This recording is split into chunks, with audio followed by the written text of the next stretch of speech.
out here hosting LA Lifestyle. We are here with you every second and fourth Thursday, coming to you at 8 p.m. And, we decided to kind of take a more, not aggressive approach, but we decided, just the direction and stuff like that, like we had explained in the first episode a couple weeks ago with Henry AZ. Shout out to Henry AZ. That we're really going to be diving into a new caliber of what this show has to offer. And I've been so thankful and able to really sit down and learn and talk to Angelinos and learning like my surrounding areas and demographic and culture. I mean, I was just out talking to the bouncer here at the Paramount about, the original community here in East LA, before what it was. But, let's stop with the history and we'll dive into another part of LA tonight. So I'm very honored. I've been trying to get him on the show, but finally now everything is lined up. We have, he's going to be playing at Hippie Fest here coming up on November 2nd. And I have in the building the one, the only, coming all the way out of Torrance, California, Jon Fletch. Yeah, Welcome to the show. How's it going, my guy? It's going good, man. How you doing today? Oh, I'm doing great, man. I'm really excited. Like I was just explaining to our executive Julio, it was kind of like a last minute thing. Like I was sitting here. I've been here since like 2:00 this afternoon, and I was able to like come and do my thing. I got a lot done, but then all of a sudden I realized I was missing one cable for my transfer at the end of the show when I transfer my files from my camera over. But I made it in time. I'm not gonna miss a show. I've never been late for a show, so I can never give up on the crowd, never give up on the audience. But Jon, thank you for coming out. It's actually really interesting and unique how me and Fletch met. It was it was primarily through social media, but by mutual connections.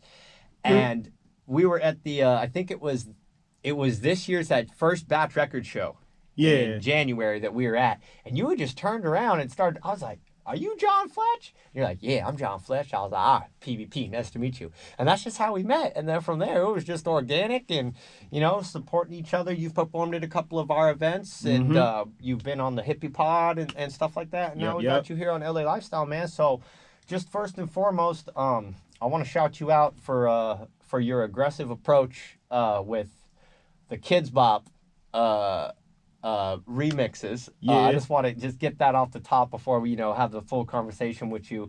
Right. I think the craziest thing is all these influencers who be out there taking y'all bars, man. So bar for bar, word for word. It's just the same thing. And what made you think one day you're like, man, I'm just gonna wake up, I'm gonna rewrite Not Like Us but Kidz Bop? Yeah, so basically how this whole thing started was it was a Reddit joke that I took to Twitter, right? So I made a tweet saying Kidz Bop be like, what is it, the grades? And then like a bunch of people just joined in on it, right? So they joined in. I thought it was just gonna go Twitter viral. Next thing you know, there's a complex article talking about Kendrick Lamar fans are Kidz Bop-ifying the diss songs. So then my tweet was one of the ones that was in the article. It was my tweet and it was another person's tweet. So somebody got in my ear like, hey, you should actually record it and make it an actual thing. And I was like, you know what? Why not? So I took lines from, pretty much the best lines from the, all the quote tweets, just put it together, and then added some of my own lines into it. Yeah. Because I thought this was going to be the only time I was going to do this. So it was like, let's just make this like a collective type of thing. Put it together. Next thing you know, it was like 500,000 views, then it was 1 million views, and then 2 million views. Well, the thing that got me was I was just like a friend. I was a consumer, and I remember you had posted it, and I seen it. I was like, oh, no way. My boy out here being funny, right? I remember, bro, like 4 or 5,000 views. And I was like, oh, all right, for sure. I was like, yeah. Help me get some views on the page. And then a day went by, and I think you had posted you had posted something like someone had reshared or it got shared already, and then I was like, wait, what? And then I kind of like I had briefly listened to it, but then I didn't really fully process what you had done, and I was like, oh wait, let's take a step back here. And then by that time, it was I think like 700,000-800,000 on YouTube, and I was like, wait, it's been out for 23 hours. Yeah. Like, well, what do you? I mean, was it your algorithm? Was it just the key wording, the phrasing? Like, I mean, because the thing is for me is like, I know that you've been around. You've been around since like 2011, 2012. Like you have like music going back that far. Yeah. And it's just like more proof and kind of silly to me in the industry that you probably didn't take that too serious. Yeah. And you were just having some fun, doing whatever. Yeah. And then you wake up the next morning at 1 million views. Yeah, no, it was wild. And I think what it was the fact that the person that got in my ear, he was the one sharing it to like pretty much everybody, like himself pretty much. So with that, plus that being tied to the viral tweet, that's how everything all the views just accumulated. Next thing you know, so like the algorithm was pumping, like just the way that you co-align and the way you even went about it, it kind of just blended into what it was. And also the diss song was still hot, so anything relating to Not Like Us was smart. Getting views. Exactly, because you got to think of keywords. I mean, I'm gonna say this: like if I go on YouTube and I'm typing something in, like I will think of maybe keywords from the song or a phrase from the song or something like that. Mm-hmm. And obviously, like the way that you worded your description and everything like that, like made it poppin'. Not only did he remix the Not Like Us, I mean, you've done the Drake ones too. Yeah. You've done how many Kendrick diss tracks have you done, Kidz Bop, and how many Drake diss tracks have you done, Kidz Bop? I have pretty much done all the Kendrick ones except for Like That. I only did with Drake's. I only did Family Matters. Yeah. Is it good? Cool. Yeah, so I only did Family Matters for Drake. Somebody was like, you should do push-ups. You should do J. Cole's like whatchamacallit. What was it called? 7-minute drill? Oh, that would be aggressive though. But I even remember, I think on the first or the second one that you had done, you had told me, or no, it wasn't you told me. You oh man, you had said you had shouted someone out that helped you with the second one with the bars. Yeah. I mean, because so how that came about was immediately after the Not Like Us parody dropped, somebody emailed me and they was like, yo, I want you to do a Kidz Bop Euphoria. And I even got all the yeah. All right, is this good right here? There we go. All right. Hey, shout out really quick. Shout out to my boy Hippie over there, getting my back right now. He just helped me work through that. Our boy Kuya's got us. We good. Okay, cool. Yeah, cool. We can hear Fletcher now. All right, y'all can finally hear me, huh? Oh, I was like, what is going on? Is my sound going out? Yeah, no, we good now. Because when I looked at the mics on the back of them, it's all good. We go. Hey guys, if you're just tuning in, we're on KQPHLP. Oh man, this straight comedy, man. It's all good. We getting through it though. Yo, shout out to you, Kuya. Shout out to you. I know you listening right now. All right. But to backtrack on that, they were picking you up in the back.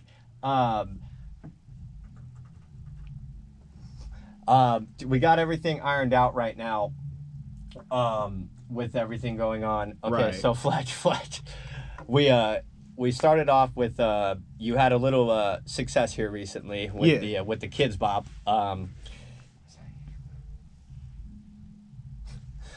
So we started with the Kidz Bop and stuff like that. Yeah. Okay, so let's just dive into Fletch. So Fletch, how long have you been making music on your own? So I started making beats back in 2009. And then a couple years later was when I started recording myself. it all started out with just one of those little headset gaming mics. But I didn't really like how that sounded, so I invested into getting the actual microphone for myself, and then ever since then, I just be making mixtapes and songs here and there just to practice my vocal mixing, just to make sure everything was up to quality. And then right when I started having all the tweaks and everything set up, I was just like, you know what? Let me just record like an album. And it was just one of those moments where it's like, let's record some stuff that I would enjoy. Like, let me make some stuff that I could enjoy. Next thing you know, man, I done showed it to some homies that I was smoked with, and they was all like, yo, this is dope, you trying to perform? And I was like, what, you think this is good enough to perform some stuff with? They was like, yeah. So then my first show was in this shop in San Pedro called Badfish. I think isn't that like that market, that fish market? Nah, not the fish market. I think Badfish was like a skater store. They sold like skatewear. I like boards and decks and trucks and grip tape, stuff just like that. Total skater bro stuff. Definitely. All right, continue. Yeah, a lot of skaters in San Pedro, man. Shout out to all the downhillers. Hey, man, you gotta. I feel that, bro. Frisco, man. Them, you can't say you're a skateboarder from San Francisco if you ain't bombed no hills, like you diving in Wilt Chamberlain style. Let's just say that. You heard? Nah, facts, man. Like, off topic, I've met one dude that used to do that stuff, and he like pretty much face planted, and like his teeth, like he looked like an NHL hockey player. Yeah, like he had to, I don't know how long it took him to get that fixed, but he ended up getting it fixed. Oof. Shout out to him. Oof. But yeah, back to the musical journey, man. So like a little bit after I got my little start out in the San Pedro area, I was always just uploading stuff to the internet. Like I was uploading beats almost like every week, a new beat. I used to, like how I started making beats, I was in San Diego Job Corps, man. Damn, you went from Job Corps to just Kidz Bop remix rap maker? Hey, no, like, listen, cause like, it's like a whole bunch of like beginnings. Like I learned how to make beats in the San Pedro Boys and Girls Club, and then I just yeah, and then I got a cracked FL Studio copy, put it on my USB drive, and then took it with me to Job Corps, used it on their computer labs, and it was like you couldn't even save the beat, so I had like a 2-hour window to finish a beat and then export it. Yeah, and that's how I was making my beat tapes back in the day and putting them out. Yeah, that's that nitty gritty right there. Exactly, man. That's like I remember watching like Trill TV with Mac Dre, and he just be in a hotel with like a Macintosh 9300 Inspiron series with Pro Tools. Exactly. And you got 2 hours before it crashes.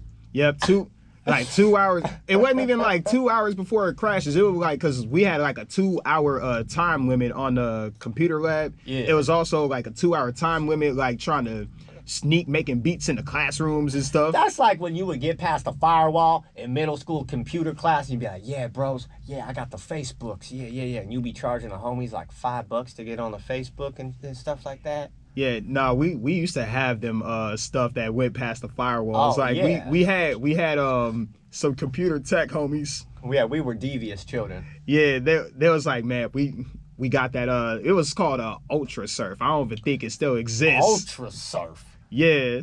So that was what was getting past the firewalls, and boom, bow, bing. That's how I was downloading all my samples and stuff like that. That's crazy, because the only thing we cared about was if we could check the Facebook, because we were in that Facebook era.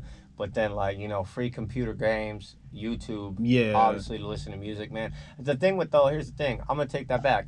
YouTube back in that time, for me, when I was doing that, it wasn't even music, bro. Like, I'm from a golden age of YouTube where, like, you would go to school and, like, you would flex on people by, like, trying to one-up them with like a funnier or more disturbing YouTube video. Yeah. Like funny. It wasn't even like, it was like Vivo didn't even exist yet on YouTube. Like that algorithm, that AI, like self-made, like, oh, this is Tory Lane's Vivo. But Yeah. you know, Tory Lane's management ain't uploaded. It's just something that Google and YouTube had. But I remember like the good old days, even when you had like the original like iPhone and iPod, bro, where you would get the YouTube app like on it, and it was like a TV with like, it was brown with like knobs and like the old that old logo. the old logo like on the original iPod and like the original iPhone back in the day, like 07, 08, like, and then we still even had those big thick Apple still selling us the same. Man, Apple phones are like Jordan shoes. Yeah, but like it was, every time a new one would come out, they would always like make the old ones like not work. Well, they still doing that. I mean, I don't know. I've still got a lot of faith in my 12, but like the thing that I don't like, I look, say my storage. Yeah. The storage thing be messing me up, like the cloud, right? We got the cloud. Yeah. Like, how do you feel about like all this like technology and like all this firmware and software? Like, do you think it's got like do you think it's good for humanity, or do you think like it's really gonna put a stick in the spokes? I think technology is tricky because it's so advanced, but it could break so easily. Yeah. One thing I do hate about technology with these apps, it killed off websites. Like, we used to have like actual websites to surf through. Bring back Dat Piff, bro. We had Dat Piff. We had websites for Flash games. We don't even have those no more. Like, I mean, the free game. I think it was at least a couple months ago. I was on my computer, legit bored. You remember that game, Line Rider? Yeah, I remember Line Rider. I was like, I want to play some Line Rider right now. Yeah. I couldn't get it. We had like the little stick figure games too. And we were so entertained before we had these stupid things in our hands, man. I saw a good quote the other day, and it was all highlighted the way that they had posted it, but they were like, oh, you know, like, don't pick your phone up in boredom. You know, like, let your mind, like, be bored and able to feel the creativity. Yeah. And, like, when I read that, I was like, ooh, like, that I'm guilty of that, you know? Like, in the downtime type thing. Like, what do you do for your creative process? Like, what's your kind of cup of tea? Man, I just listen to other genres of music pretty much. So I'll turn on like some reggae. I'll turn on some old school R&B, like probably like 80s neo soul, or like even like my YouTube algorithm now is made to where it will recommend me like some old records. I will listen to them, and then like I'll just be sitting there, you know, grooving. They even have like whole DJ sets of them playing like old vinyls and records in like a whole 30-minute time slot. Yeah, no, and that's the thing too with my algorithm now. Like, even if I try to get off course of what I've installed in it, like, I like to freestyle, so I just be getting a lot of beats now. I'm kind of like, but then I think the problem too, just a tip to anybody on YouTube, I think you got to keep your personal YouTube interest and your business YouTube separate. Yeah. Like, you can't be using a page that you be posting to do like, because if you start looking at like, you know, DGK, like skate videos with Stevie Williams, but that's not your niche, you know, like that this whole new AI is all like, it's not gonna balance out. And even like, I stopped using my LA lifestyle one, and now I'm reposting content again. Or even my last episode I did with Kuya, dude, like no nothing, like no shorts, no reels. And it was one of my bigger videos in my last 10 videos. Yeah. Where then like that thing is, so I'm like, all right, cool. Like, I've kind of re-trickled back. Like, now it's starting to push that content and get those impressions. Do you think like, how do I say this? Do you think because like what you did with the Not Like Us like remix, do you think just because of who it was surrounded around and the time frame that's why it was pushed, or do you think that was genuinely organic from the page? I think because of I would say because of like who I was parodying, and also just the fact that you would never think to Kidz Bop-ify a diss song. I think the absurdity and the silliness of it all is what attracted people. Bro, them Oreo. I mean, that was just, you hit the nail on the head. Because I remember, like, growing up, like, especially, like, because you, 30 what? 33 now. Okay, so look, we're in kind of the same, you know, age frame. Man, I remember 2000, 2001, that now, 17. and like Kidz Bop, and then they had like the Kidz Bop Summer Edition, and then they'd have those infomercials and stuff, and it'd be like, 20 of your greatest hits coming to you live. Yeah. But it's like the way they did it, it's like it was pretty cheesy. It wasn't even like It wasn't even good. It was just the way they marketed it. Yeah. I think that that's even like, I mean, why can't we market music like that anymore, bro? Man, I would say budget. Yeah? Hey, but see, the thing is they didn't pay them kids. Nah, they wasn't paying the kids, man. They paid everybody else except the kids. Yeah. The kids. That was just like, oh no, you get to be on TV. Like, that's payment enough. Yeah, you get exposure. You get your 15 minutes of fame. Man, yeah, they was paying them in exposure way before they did that with us, man. Ain't that something? Hey, isn't that that part? Yeah. That part.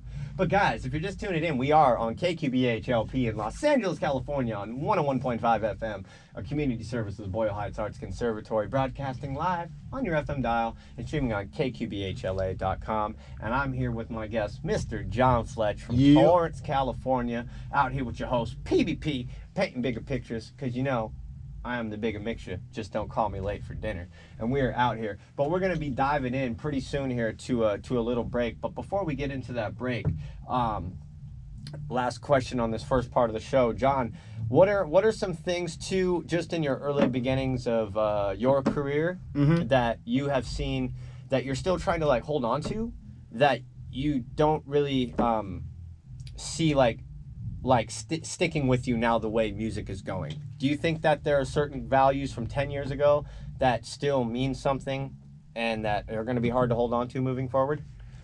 I would say the more exposure that I get, it gets harder and harder to just stick to doing what I really want to do, just being only creative, because there is now so much other stuff that goes into being an artist. Like, for example, having to show your face more and network, making cheesy content. Yeah, make that part, like it's like everything is content based. Like, I wish I could just go back to just, dropping music and making music videos on the rooftops in downtown LA. Yeah, it's just, just dropping music, and then, like, I wish just dropping music was enough, but even if you drop music often, it doesn't keep people's attention. That's like with like making a post, like as an event coordinator, yeah, we can put all this effort in like making these videos and doing woo wop, the whole bottle shebang. But then at the end, and it comes down to just like, oh, okay, like this and that. Yeah, because like everybody on the internet is like, you can't just drop music and dip. Like, you can't just be all you ain't J. Cole. It's like it's like, don't be mysterious. And it's like, I didn't know just not putting everything, 24/7 about my life was being mysterious. It's like, I didn't even know I had to share that. I didn't even know aspect. I had to be mysterious. Yeah, I was like, I didn't know I had to share this aspect with like people like all the time, Exactly. But hey, we are going to take just a little quick intermission here. We're going to give the people some of this Memphis Zoo.